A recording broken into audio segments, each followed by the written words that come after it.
Benjamin Scott came home angry that day. A terrible day at the office, stress eating him alive.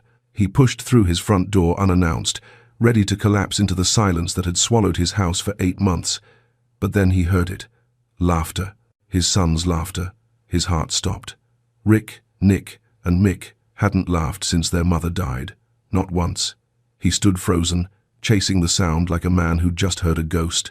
When he opened the door to the sunroom, what he saw shattered him. The day had been brutal. Benjamin Scott sat through meetings in Manhattan that tore him apart. A failed launch. Investors pulling out. His board questioning everything he'd built. By 4 o'clock, he couldn't take it anymore. He grabbed his briefcase and left without a word. The drive to Greenwich felt longer than usual. His hands gripped the wheel too tight. His mind wouldn't stop racing. Anger sat heavy in his chest at work, at life, at God, for taking Amanda and leaving him with 3 sons he didn't know how to reach anymore. When he pulled into the driveway, he felt nothing, just exhaustion. He walked through the front door, loosening his tie, expecting what he always found: silence. The kind that reminded him every single day that his wife was gone and his boys had stopped being children. But today, something was different. He heard laughter, real, uncontrollable, belly-deep laughter that made his breath catch. Benjamin froze. His sons, Rick, Nick, and Mick, laughing. They hadn't laughed in 8 months. Not since Amanda died. Not since that night a drunk driver took her while she was getting medicine for them. They'd become ghosts in their own home, too scared to make noise, too broken to remember what joy felt like. But right now, they were laughing. Benjamin's briefcase hit the floor. He moved through the house, following the sound, his heart pounding so hard it hurt. Down the hall, toward the sunroom, the place Amanda used to love. He pushed the door open. And what he saw stopped everything. Jane Morrison, the woman his mother-in-law had hired a month ago, was on her hands and knees on the floor. His 3 sons were on her back, faces glowing with joy he thought was gone forever. Mick held a rope around her neck like reins. Jane was neighing like a horse, tossing her head, laughing with them like she'd forgotten the world existed. Benjamin couldn't move, couldn't breathe. His sons, the ones who woke up screaming, who barely spoke, who asked every day when Mommy was coming home, were playing, actually playing. And it wasn't with him, it was with her. A woman he barely knew. She'd done what he couldn't, what all his money and desperation couldn't do. She'd brought them back. The anger from his day melted into something else. Relief, shame, gratitude so painful it felt like his chest was caving in. Then Jane looked up. Her eyes met his. The laughter died. Fear flashed across her face. She froze. The boys went quiet. They slid off her back and pressed close to her, like they were protecting something fragile. Benjamin stood in the doorway, unable to speak. His throat was too tight, his vision blurred. Jane opened her mouth, but nothing came out. He should have said something, should have done something, but all he could do was stare at this woman who'd just given his sons back their lives. He gave a small nod. Then he turned and walked away before the tears came. He didn't understand what had just happened, didn't know if it was okay to feel this grateful to someone who was supposed to just work for him. But one thing was clear. For the first time since Amanda died, his sons were laughing. And maybe God had sent Jane Morrison for a reason. Before we begin, like, subscribe, and tell me where in the world you're watching from. Sometimes, God places people in our lives exactly when we need them most. That night, Benjamin didn't sleep. He sat in his office with the lights off, staring at nothing. The image wouldn't leave his mind. Jane on the floor, his sons laughing. That sound, God. That sound kept playing over and over until he thought he'd lose his mind. He kept asking himself the same question. How did she do it? He'd tried everything. After Amanda died, he read every book on childhood grief he could find. He hired Dr. Patricia Chen, the best child psychologist in Connecticut. She came twice a week with her calm voice and her carefully chosen words, sitting cross-legged on the floor with Rick, Nick, and Mick, trying to get them to talk about their feelings. It didn't work. He'd bought them new toys, thinking maybe distraction would help. He'd rearranged their schedules, created routines, made sure they ate healthy meals and got outside every day. He did everything the experts told him to do. Nothing worked. The boys just got quieter, smaller, like they were disappearing right in front of him. And then Jane Morrison showed up. Benjamin leaned back in his chair, rubbing his face with both hands. He didn't even remember hiring her. His mother-in-law, Patricia, had called him one afternoon while he was in the middle of an acquisition meeting. She said the fourth nanny had quit something about the atmosphere being too heavy and that she'd found someone new, someone different. Benjamin had barely listened. He'd just said yes and gone back to his meeting. That was a month ago. Now, he couldn't stop thinking about her. Who was she? Where did she come from? What made her different from everyone else who'd tried and failed to reach his sons? He pulled out his phone and opened the file Patricia had sent him. Jane's application. He'd never actually read it. 27 years old. References from a family in Boston. No college degree. A handwritten note at the bottom that said, "I understand grief. I won't run from it." Benjamin stared at those words for a long time. Most people ran from grief. He knew that now. They didn't know what to say, so they said nothing. They didn't know how to help, so they stayed away. Even his closest friends had stopped calling after the funeral. It was easier for everyone to just pretend the Scotts were fine and moving on. But Jane hadn't run. She'd walked straight into the heaviest house in Greenwich and somehow made it feel light again. The next morning, Benjamin came downstairs earlier than usual. He told himself it was because he had an early call with Tokyo, but that wasn't true. He wanted to see her. Jane was already in the kitchen, moving quietly, making breakfast. She didn't hear him at first. He stood in the doorway, watching. She wasn't doing anything special, just scrambling eggs, pouring orange juice. But the way she moved, calm, steady, present, it was like she belonged there. The boys came running in, still in their pajamas. Mick saw her first and smiled. Actually smiled. "Jane, Jane, can we play horse again today?" Benjamin's chest tightened. Jane glanced up and saw him standing there. Her smile faltered, just for a second, like she wasn't sure if she was still in trouble. "Good morning, Mr. Scott," she said quietly. "Benjamin," he corrected.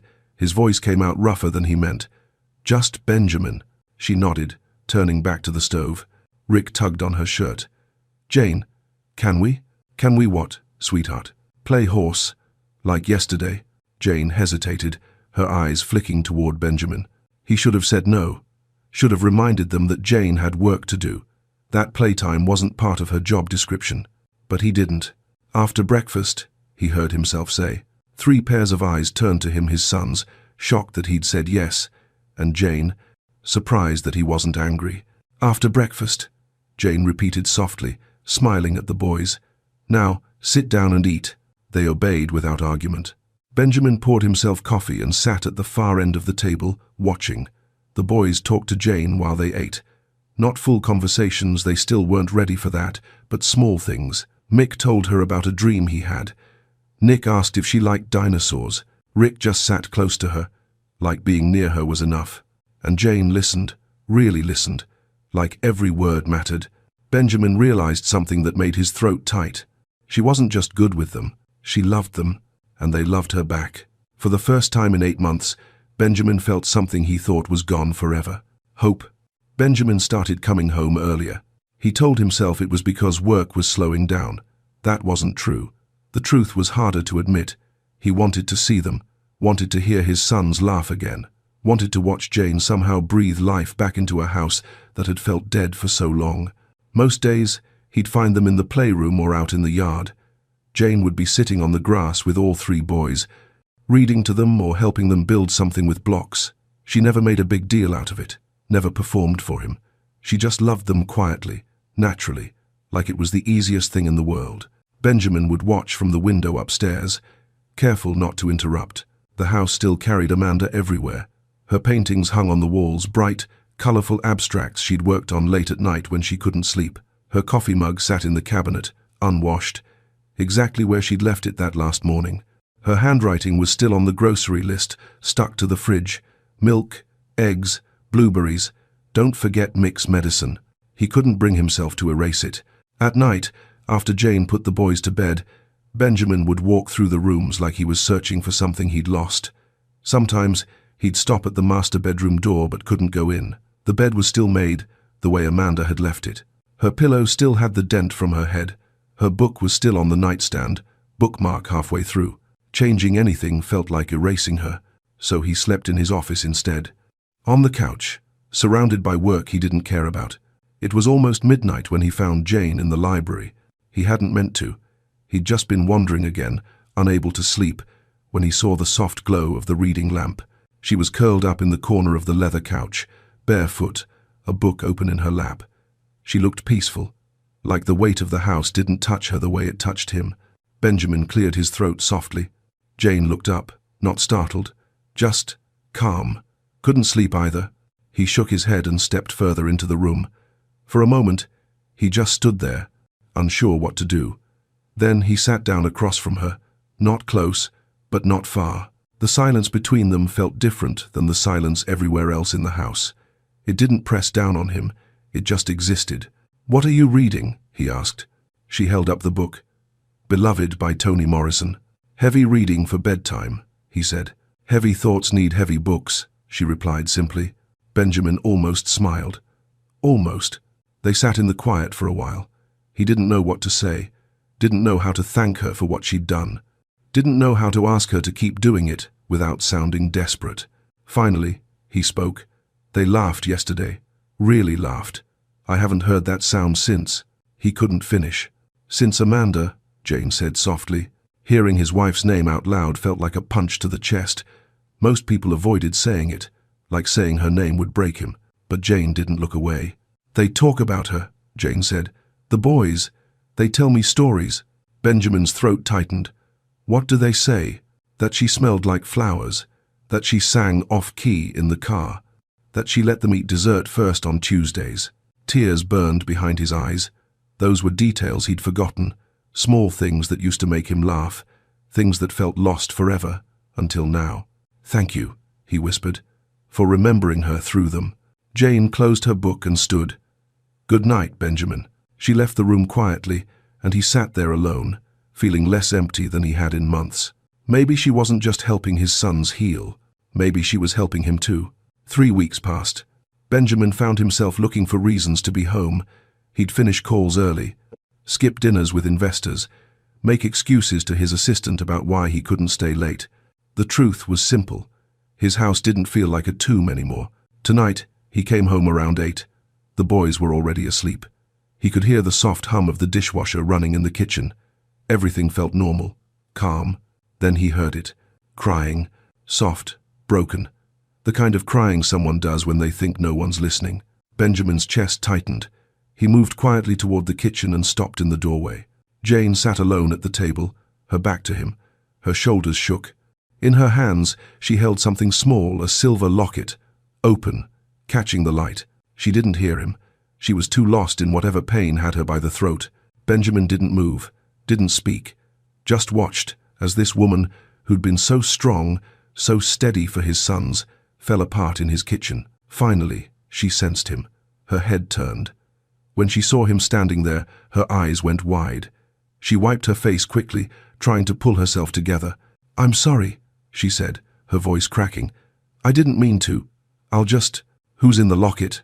Benjamin asked quietly. Jane froze. Her fingers tightened around the silver chain. For a long moment, she didn't answer. Then, so softly, he almost didn't hear it, she whispered.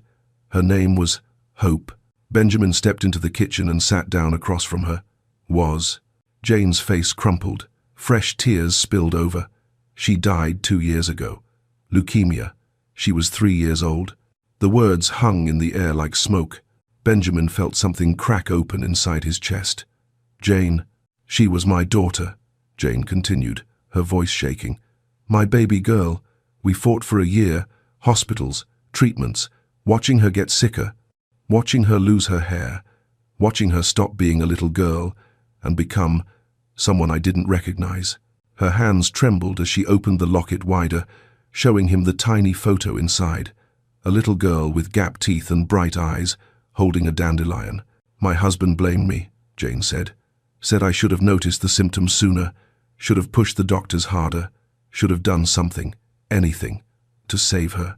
The marriage didn't survive it. He took everything in the divorce, all her photos, her toys, her clothes. This locket is all I have left."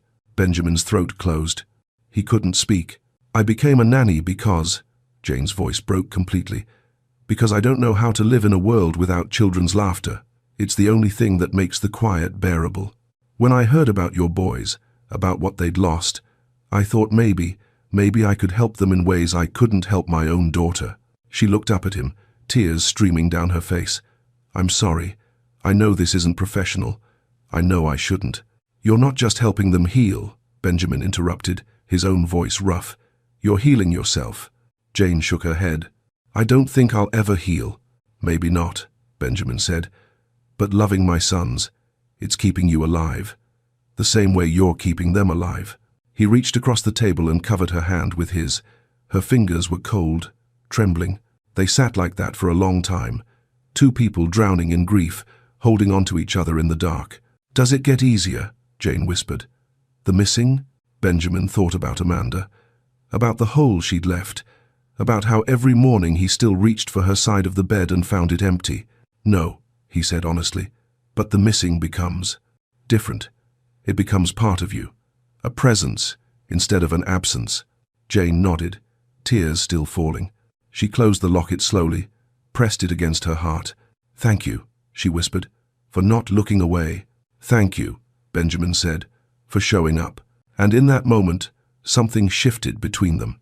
They weren't employer and employee anymore. They were two broken people who'd found each other in the ruins. Maybe that's what grace looked like. Mother's Day came like a shadow Benjamin had been trying to outrun. He woke up that morning with his chest already tight. Last year, Amanda had been alive. The boys had made her cards with crayon scribbles and sticky handprints. She'd cried happy tears and stuck them on the fridge where they stayed for months. This year, the fridge was empty. Benjamin had planned to take the boys to the cemetery, say a few words, come home, survive the day. That was all he needed to do, just survive it. But when he came downstairs, he heard voices in the playroom. He walked to the doorway and stopped. Jane sat on the floor with Rick, Nick, and Mick, surrounded by construction paper, crayons, and glue sticks. They were making cards. Benjamin's heart sank and swelled at the same time. She was helping them make something for Amanda. Of course she was. She understood what today meant. He stepped closer, watching quietly. Mick held up his drawing first, a stick figure with dark skin and a big smile, surrounded by hearts. In crooked crayon letters, for Jane, you make us smile. Benjamin's breath caught. Rick's card said, I love you, Jane, with 3 stick figures holding her hand. Nick's was messier, but clear, a woman on her hands and knees with boys on her back. They weren't making cards for their mother. They were making them for Jane. Something twisted in Benjamin's chest. Not anger, something deeper, something that felt like loss and relief all tangled together. Jane looked up and saw him standing there. Her face went pale. She stood quickly, almost knocking over the glue. I didn't ask them to do this, she said, her voice shaking. I swear. I told them we should make cards for their mother, Benjamin finished, his voice tight. Yes, Jane's eyes filled with tears. But they, Nick interrupted, holding up another card. This one had angel wings and flowers. We miss you, Mummy. Benjamin felt the air leave his lungs. They hadn't forgotten Amanda. They'd just made room for someone else. Mick tugged on Benjamin's sleeve. Can Jane come with us? To see Mummy? Benjamin looked at Jane. She was already shaking her head, backing away. No, I shouldn't, that's private. That's for your family. You are family, Mick said simply. The words hung in the air. Benjamin didn't know what to say. Taking Jane to Amanda's grave felt wrong, like crossing a line he couldn't uncross, like betraying something sacred. But his sons were looking at him with those wide, hopeful eyes. And Jane was standing there, terrified she'd ruined everything. If she wants to come, Benjamin heard himself say, she can. Jane's eyes went wide. Benjamin, are you sure? No, he wasn't sure. But he nodded anyway. An hour later, they stood together at Amanda's grave, Benjamin, Jane, and 3 little boys who didn't understand why love had to be complicated. The boys placed their angel card on the headstone. Then they stepped back, quiet. Mick reached for Jane's hand and pulled her forward. Tell Mummy you're nice, he whispered. Jane knelt at the grave, tears streaming down her face. I hope you don't mind that I love them, she said softly. I'm not trying to replace you. I couldn't help it. Benjamin stood behind her, his throat too tight to speak. Rick whispered to the headstone. "Mommy, Jane makes good pancakes, and she plays with us, and she doesn't get sad when we talk about you." That last line broke something in Benjamin. He'd been the one getting sad, the one pulling away, the one making his sons feel like loving someone new meant forgetting their mother. Jane stood, wiping her eyes. She met Benjamin's gaze, and something passed between them. Understanding, forgiveness, permission to keep living.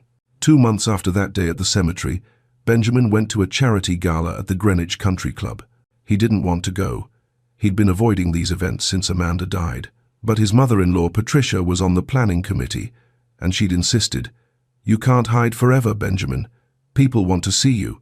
So he went. The room was full of familiar faces, people who'd known Amanda, people who'd sent flowers after the funeral and then never called again.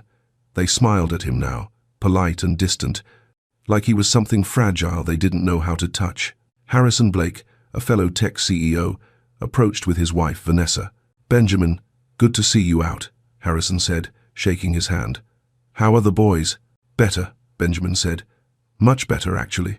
Vanessa smiled, but there was something sharp behind it. "Yes, I heard you found wonderful help. What's her name again?"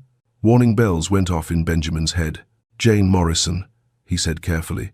"And she's been quite devoted to the children, from what I hear," Vanessa continued, her voice dripping with false sweetness. "She's excellent at her job." Vanessa exchanged a look with Harrison. "Of course, I just think it's wonderful that she's so involved. Some might say unusually involved for household staff." Benjamin's jaw tightened.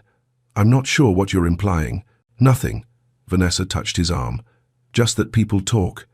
There was a photo of you all at the farmer's market last week, the boys holding her hands, you pushing the cart. It looked very domestic. We were buying groceries." "Of course," Vanessa said, "but you know how people are. A young woman, a widower, 3 impressionable children." She trailed off meaningfully. Harrison cleared his throat. "What Vanessa means is, maybe consider the optics. For the boys' sake." Benjamin's voice went cold. "The boys are happy for the first time in 8 months. That's the only optic I care about." He walked away, his hands shaking.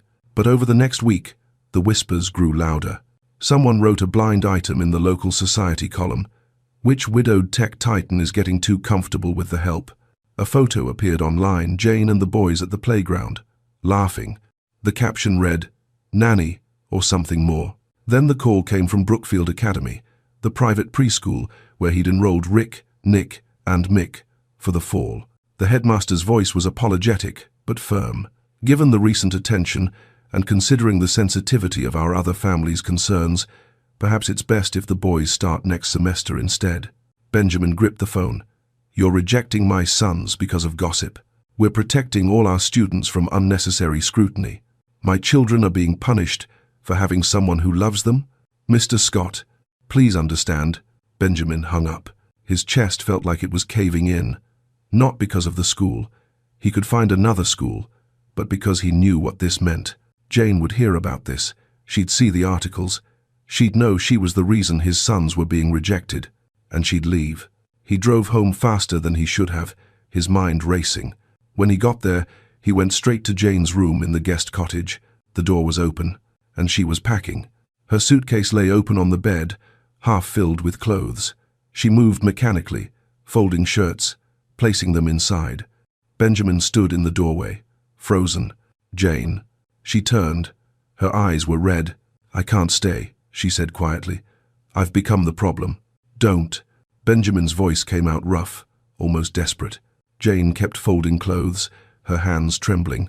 "I have to. Your sons were rejected from school because of me, because of gossip, because of people who don't matter. They matter to Rick, Nick, and Mick." Her voice cracked. "They're going to grow up hearing whispers. They're going to be punished because I forgot my place." "Your place?" Benjamin stepped into the room. "Your place is with my sons." Jane shook her head, tears falling onto the shirt in her hands. "I'm the maid, Benjamin. That's all I was supposed to be. You stopped being the maid the day my sons started laughing again. Then what am I?" She turned to face him, her eyes fierce and broken. "What am I supposed to be to them? To you?" Benjamin opened his mouth, but the words stuck in his throat. Jane let out a bitter laugh. You can't even say it, because the truth is, I'm black, I'm young, I'm staff, and people will always make assumptions. Your sons will pay the price their whole lives if I stay. Let them assume. I don't care what they think. You should care. Her voice rose. Rick, Nick, and Mick deserve better than being the center of scandal. They deserve better than what? Than someone who loves them? Than the only person who made this house feel like home again? The silence between them was electric. Jane sat down on the edge of the bed, her shoulders dropping. When Hope died, she whispered, I promised myself I'd never love another child, because losing her almost killed me. But your boys. She looked up at him, tears streaming. I couldn't help it, and now I have to leave before loving them destroys me. Benjamin knelt in front of her, his heart pounding so hard it hurt. What if you didn't have to leave? The scandal. What if I told the truth? Publicly. What if I made it clear you're not just staff? Jane's eyes searched his face. What truth? That you're essential. That my children need you. He stopped, swallowed hard. That I need you too. Her breath caught. Benjamin, not as a maid, not as a nanny, as someone who understands this grief. Someone who sits in the dark with me when I can't sleep. Someone who brought light back into a house that was dying. I'm not her, Jane whispered. I'll never be Amanda. I know, Benjamin's voice broke. And I'm not asking you to be. I'm just asking you to stay. Because when I think about you leaving, when I think about this house without you in it, I can't breathe. Jane covered her face with her hands, sobbing. Benjamin stayed on his knees, waiting, terrified she'd say no. Finally, she looked at him. If I stay, it can't be like this. I won't hide. I won't pretend to be less than I am. I don't want you to. Your world won't accept me. Then my world needs to change. Jane stared at him for a long moment, something shifting in her eyes. I'll stay, she said quietly, but not as your employee, as myself, all of myself. I wouldn't want it any other way. She stood, and he stood with her. For a moment, they just looked at each other, two broken people who'd found something fragile and real in the wreckage. Jane reached out and unpacked her suitcase, and Benjamin finally breathed. The week after Jane unpacked her suitcase, something shifted in Benjamin. He stopped hiding. He'd scheduled an interview with the Wall Street Journal weeks ago, standard publicity for a new product launch. His PR team had prepared talking points about cloud infrastructure and market expansion. Safe topics, corporate topics. But when the reporter arrived at his office, Benjamin had different plans. Diana Chen sat across from him, recorder running, asking the expected questions. Benjamin answered them automatically, his mind somewhere else. Then Diana paused, glancing at her notes. Mr. Scott, if I may shift gears, there's been some public interest in your personal life lately. Would you care to comment? His PR director, standing by the door, gave a sharp shake of his head. Don't engage. Benjamin ignored him. What specifically? He asked. Diana hesitated. The speculation about your relationship with your children's caregiver. The old Benjamin would have said, no comment, would have ended the interview right there. But sitting in that chair, he thought about Jane packing her suitcase, about his sons' faces when they thought she might leave, about Rick whispering to Amanda's grave that Jane didn't get sad when they talked about their mother. Yes, Benjamin said. I'd like to comment. Diana's eyebrows rose. Jane Morrison is the reason my sons are alive in the ways that matter, Benjamin said, his voice steady. After their mother died, they stopped talking, stopped playing, stopped being children. I hired specialists, therapists, tried everything money could buy. Nothing worked. And then Jane showed up. She didn't try to fix them. She just loved them. She got on her hands and knees and played horse. She read them stories. She sat with them through nightmares. She gave them permission to heal. Some have suggested the relationship is inappropriate, Diana said carefully. Benjamin's jaw tightened. Some people see a young black woman caring for 3 white children and automatically assume something improper. That says more about them than it does about her. So the relationship is strictly professional? Benjamin paused. This was the moment. Jane Morrison is family, he said. She's not their mother, no one could replace Amanda, but she's someone they love, someone they need. And I won't apologize for having her in our lives, even if it costs opportunities for your sons. Any institution that rejects my children for being loved by someone who doesn't fit their narrow definition of acceptable has no business raising them. The interview went live the next morning. By noon, it had gone viral. Half the internet praised his honesty, his defense against prejudice. The other half tore him apart, accused him of using his privilege, of romanticizing the help, of moving on too quickly. His board called an emergency meeting.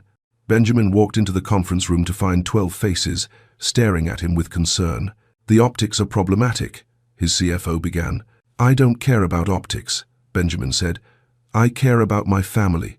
This could affect stock prices, then let them fall. I built this company. I'll run it my way, and I won't compromise my son's happiness for shareholders." The room went silent. That evening, Benjamin came home to find Jane in the kitchen, her laptop open, tears on her face. She was watching the interview. "You didn't have to do that," she said, her voice breaking. "Yes, I did." He sat beside her. "Because every time I stay silent, someone else tells our story, and they get it wrong. Your board is angry. They'll survive. You could lose everything." "I've already lost everything that mattered once," Benjamin said quietly. "I won't lose it again, not without a fight." Jane looked at him, something shifting in her eyes, something that looked like wonder and fear and gratitude, all mixed together. She stood and stepped toward him. Then she did something she'd never done before. She hugged him. Not professionally, not carefully, fully. Like someone holding onto a lifeline. And Benjamin held her back, his eyes closing, feeling less alone than he had since Amanda died.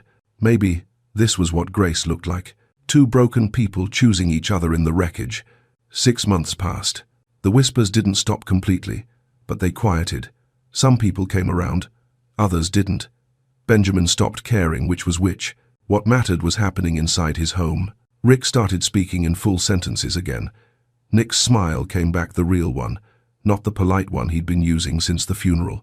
Mick stopped having nightmares every night. They called Jane Mama Jane now. It had started organically, their own compromise between honoring their mother and loving the woman who'd brought them back to life. Benjamin watched it all, grateful and terrified at the same time, because the truth he'd been avoiding had become impossible to ignore.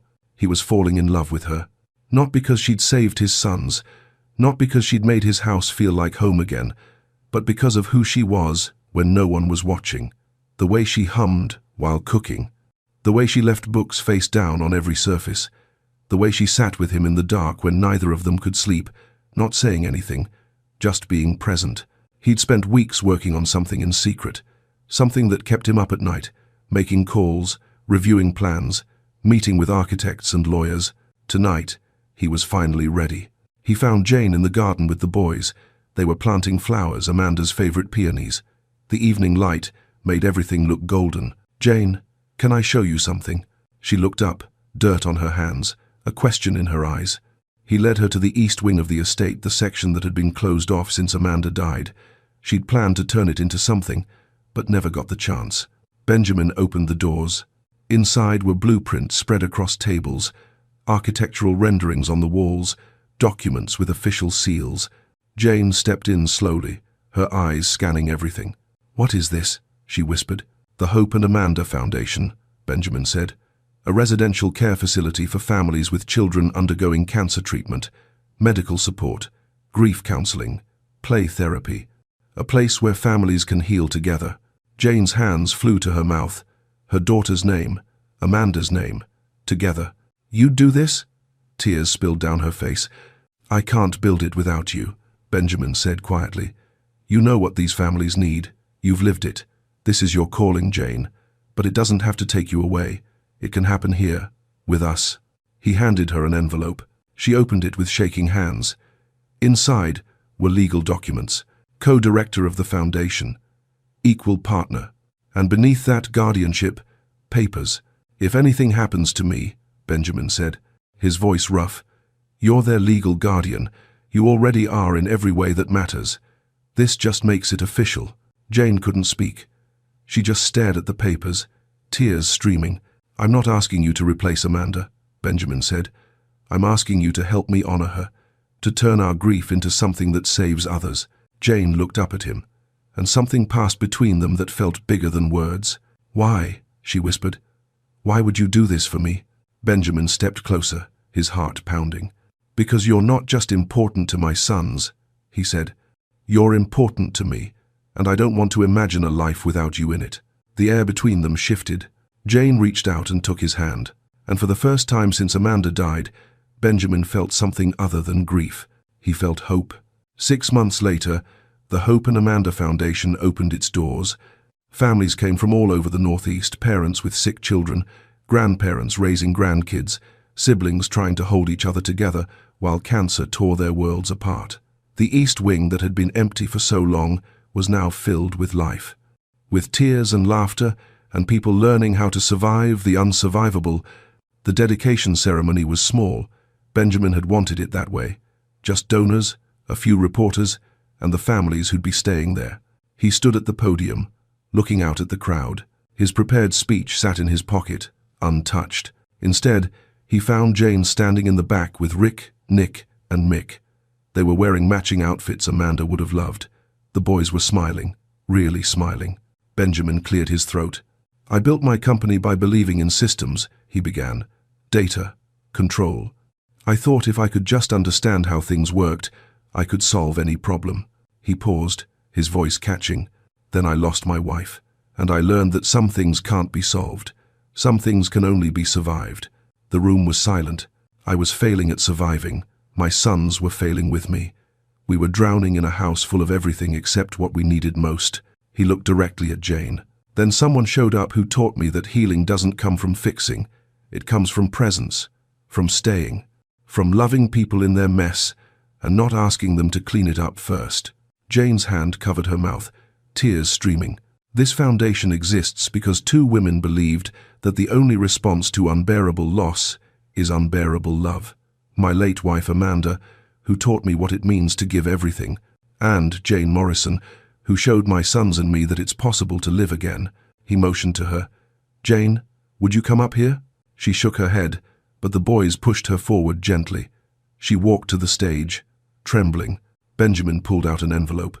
"This makes you co-director of this foundation and legal co-guardian of my children." Jane's knees nearly buckled. "Benjamin, you already are," he said quietly, "just for her. This just makes it official." Rick, Nick, and Mick ran onto the stage, wrapping themselves around her legs. She dropped to her knees, pulling them close, sobbing. The crowd stood and applauded, but Benjamin barely heard it. He was watching his family. The one grief had destroyed, the one grace had rebuilt. That evening, after everyone left, Benjamin found them in the garden. The boys were playing, chasing each other around the flowers they'd planted months ago. Jane sat on Amanda's bench, watching them with a soft smile. Benjamin joined her. "Thank you," she said quietly. "For what?" "For letting me stay, for fighting for me, for building something beautiful out of all this pain." Benjamin looked at her, really looked at her. This woman who'd walked into his broken life and refused to run from the wreckage. "I think God sent you," he said simply. Jane turned to him, surprised. "I was angry at him for a long time," Benjamin continued, "for taking Amanda, for leaving me alone with 3 boys I didn't know how to reach. But then you showed up, and I realized maybe he didn't leave us alone at all. Maybe he just sent help in a way I didn't expect." Fresh tears slid down Jane's face. Mick ran over, breathless and laughing. "Papa, Mama Jane, come play with us." Mama Jane. The name didn't hurt anymore. It felt right. Benjamin stood and pulled Jane to her feet. Together, they joined the boys in the grass. And as the sun set over the garden where everything had changed, Benjamin understood something he'd been too broken to see before. Love doesn't end when someone dies. It just finds new ways to grow. Amanda had taught him how to love fully. Jane had taught him how to love again. And his sons, these 3 beautiful boys, had taught him that healing is possible, even when it feels impossible. The house that had been a tomb was alive again. Not because the grief was gone. It would never be completely gone. But because they'd learned to carry it together. And somehow, in the carrying, they'd found each other. Jane caught his eye and smiled, not the careful professional smile from when she first arrived, but a real one, full of hope and belonging. Benjamin smiled back, and for the first time in over a year, he wasn't just surviving, he was living. Because sometimes, when everything falls apart, God puts the pieces back together in ways you never imagined. Not to erase what was lost, but to show you that love is bigger than grief. That presence is more powerful than perfection. And that family isn't just who you're born to. It's who stays when the world goes dark. It's who brings the light back